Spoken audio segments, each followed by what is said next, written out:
Check out this crazy column in The Australian on Friday. Bandt's rants seem to borrow from Hitler's playbook.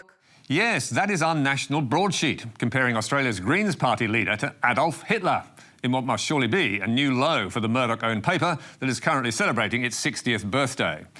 The author was Melbourne businessman Francis Galbally, and he didn't make just one passing quip about Bandt and Hitler. He did so repeatedly, with comments like this.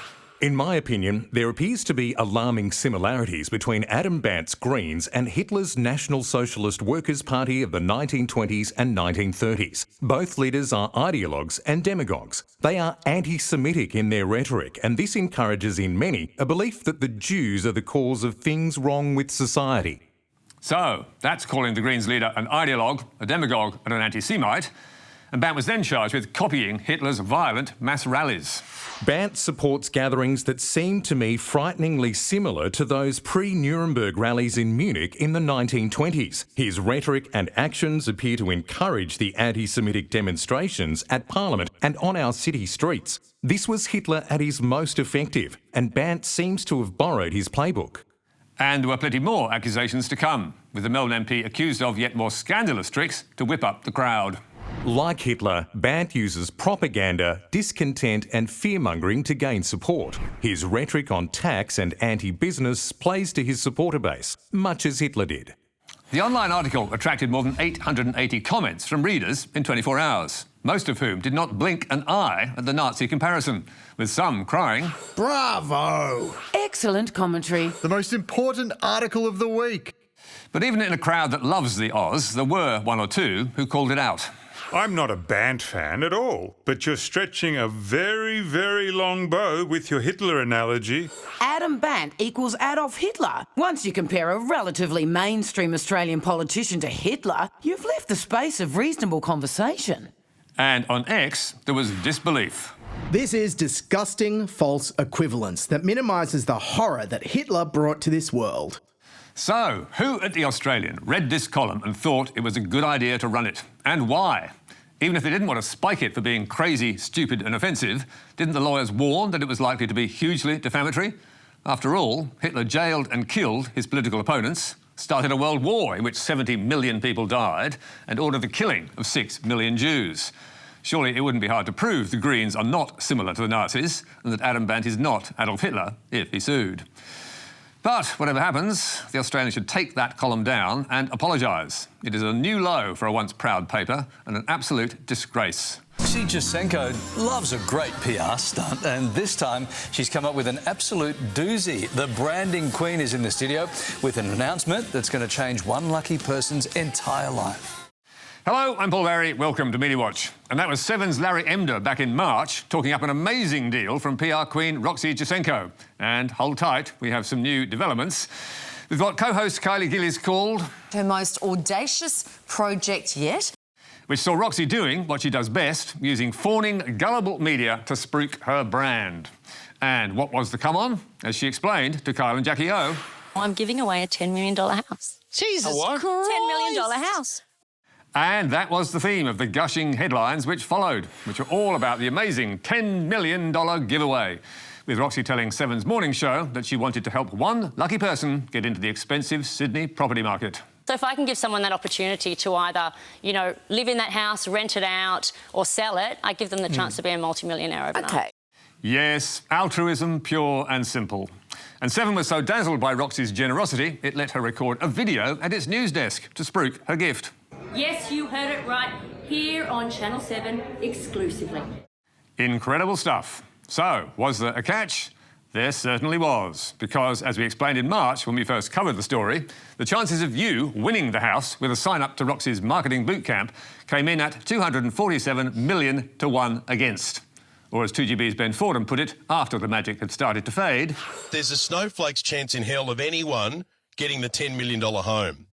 But by then, most of the media had already drunk the Kool-Aid, with the Sunday Telegraph profiling Roxy in an adoring 2-page exclusive. And Seven's new digital paper, The Nightly, also with a so-called exclusive, worrying about the gamble that Roxy was taking, with the PR queen declaring, You take the risk, and the risk is generally worth the reward. But in fact, Roxy wasn't taking much risk at all. because the chances of anyone actually winning the house were vanishingly small, plus it wasn't hers to give away. It probably wasn't worth $10 million, and worst of all, no one would win the waterfront home unless Roxy's boot camp took in at least $11.5 million in entry fees. And the competition raised less than 1/10 of that money. So, did we know the house was never actually up for grabs? No, we did not. It was never made public in the promotion, and it wasn't in the terms and conditions. And now it has all collapsed, with Roxy and her partners fighting it out in the Supreme Court, while the company that ran the $10 million giveaway is in liquidation with just $3,000 in the bank. Needless to say, no prizes have been given. And what does Roxy have to say about it all? In a video to her followers on Instagram, she complained, or confessed, I feel bullied, I feel distressed, and I'm embarrassed. And embarrassed she certainly should be, with Supreme Court Justice Anthony McGrath branding her $10 million promotion highly questionable and noting it had been frequently described as a scam, while suggesting to Roxy's lawyer, Gregory George, that her conduct had been deceptive and misleading, to which George replied in agreement, For a few days, yes. And here are a few examples of how Roxy deceived and misled. First, by not admitting that the odds against anyone winning the house were enormous, and then playing dumb with Larry Emder. I just told you I didn't go to uni and I got 13 out of 100 in maths. Statistics? And second, by not revealing that the house wouldn't be given away unless $11.5 million was raised in entry fees. And third, by implying it was her house in the first place, with lines like this.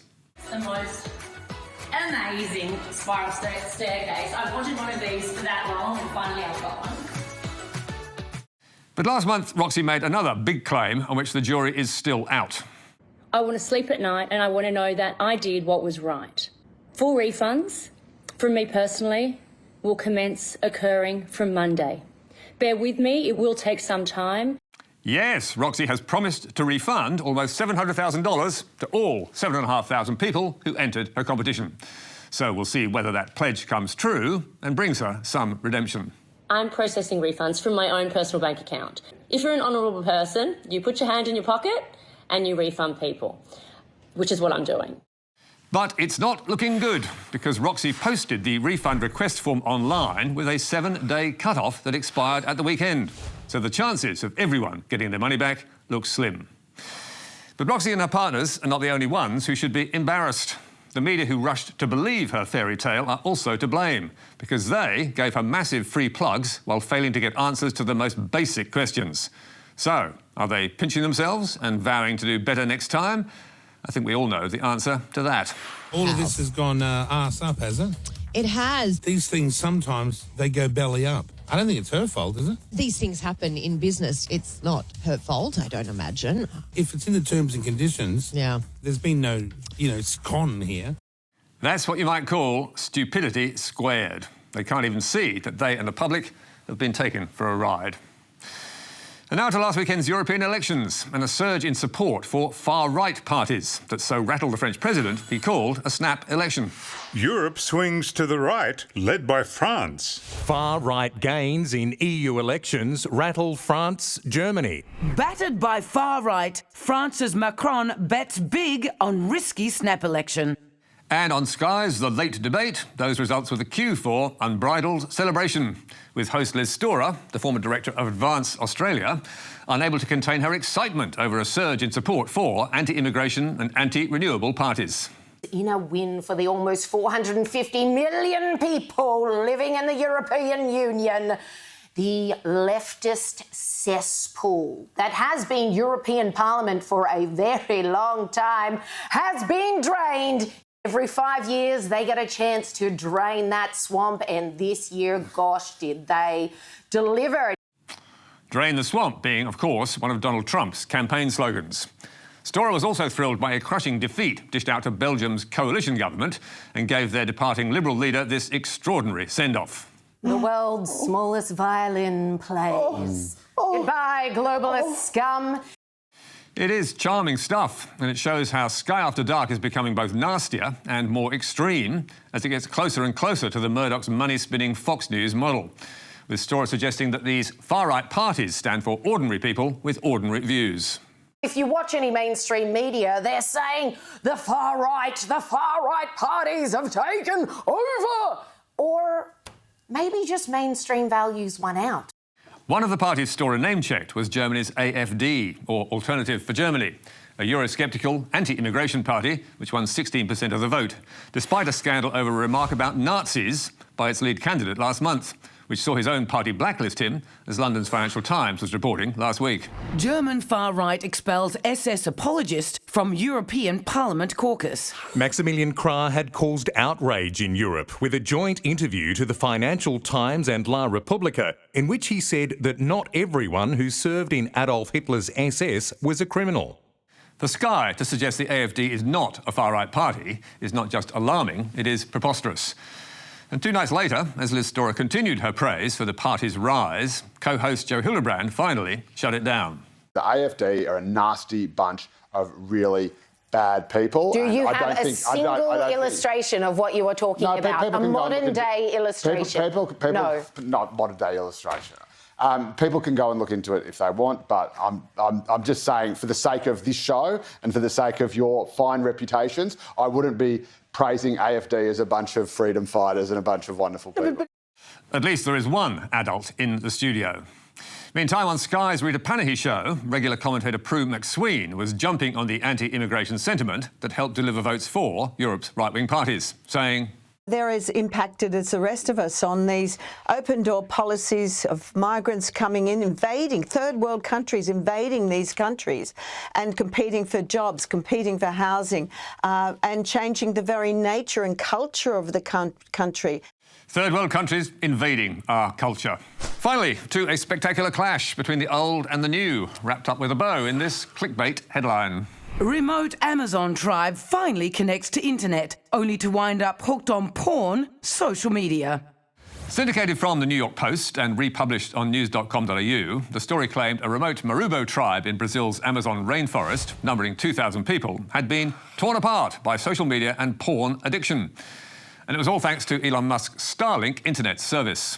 So, naturally, the irresistible headline of a porn-hooked Amazon tribe spread across the internet like wildfire before landing on late-night US TV. Now, I'm no Elon Musk fan, but providing high-speed internet to remote, isolated people, by doing that, he's opened their world. He's broadened their horizons, and they're hooked on porn. And on FM radio across Australia, the gags are also being rolled out. It must be difficult to pay for your, OnlyFans subscriptions when all you've got is a couple of bone necklaces and some wood carvings. But, jokes aside, was the story actually true? Was porn addiction really ravaging the Marubo tribe? Not according to Enoke Marubo, the tribe's spokesperson, who took to Instagram, yes really, to slam the media circus by calling the story unfounded and false. I am here to repudiate the fake news that has been circulating around the world. These statements are unfounded, false, and only reflect a biased ideological current that disrespects our autonomy and identity. So where on earth did the story come from? Short answer, this front page of the New York Times, with reporter Jack Nikas trekking 50 miles into the Amazon jungle earlier this year to report on a very modern-day dilemma, the pros and cons of the internet. The Marubo are already grappling with the same challenges that have racked American households for years. Teenagers glued to phones, group chats full of gossip, addictive social networks, online strangers, violent video games, scams, misinformation, and minors watching pornography. In the original 2,400-word article, the Times referred to the tribe's exposure to porn twice and didn't shy away from how unsettling it was for a community that frowned on kissing in public. But all nuance was lost when the story was ripped and reframed with the salacious porn addiction headlines. Not that the tribe was blaming third-party news sites for the worldwide shame. They were pointing the finger at the New York Times, saying it had distorted the real story. So, with the Times now in the frame, news.com.au flipped the switch and went on the attack. Fake news. Amazon tribe slams reports Starlink connection brought porn social media addiction. Ignoring, of course, that it was putting the same fake news story only days earlier. And amid all the uproar, the New York Times was then forced to defend its original reporting. The Marubo people are not addicted to pornography. There was no hint of this in the forest, and there was no suggestion of it in the New York Times article. With the paper then blaming the global clickbait industry for mangling its fascinating Amazon story. Many of the sites that distorted this detail are news aggregators, meaning their business model is largely designed around repackaging the reporting of other news organisations with often sensationalist headlines to sell ads. A technique which, as we know, works wonders. But sadly for the Marubo tribe, it's an ugly lesson in another of the internet's worst addictions, fake news. That's all from us for tonight. You can read a statement from Roxy Jacenko on our website. Don't forget Media Bites on Facebook, YouTube and Instagram. But for now, until next week, goodbye.